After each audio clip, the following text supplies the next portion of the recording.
അന്നും ഇന്നും എന്നും ഇതൊരു ട്രെൻഡിങ് ഐറ്റം തന്നെയാണ്. അതിൽ ചെറിയൊരു തർക്കം വന്നാൽ അത് പരിഹരിക്കണ്ടേ?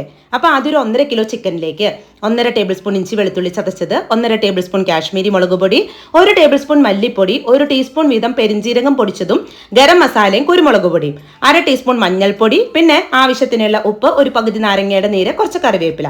പിന്നെ നമ്മൾ ഇട്ട് കൊടുക്കുന്നത് ഒരു 3 സവാള കനം കുറച്ചരിഞ്ഞ് ഓയിലിട്ടൊന്ന് ഫ്രൈ ചെയ്തതാണ്.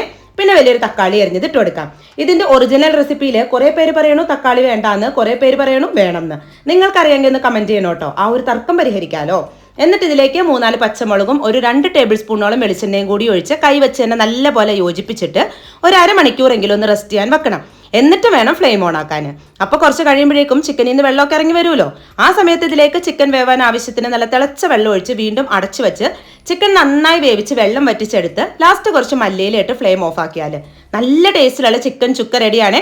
അപ്പോൾ എത്ര പെട്ടെന്ന് ഉണ്ടാക്കി കഴിഞ്ഞതെന്ന് നോക്ക്. സെറ്റാണ്.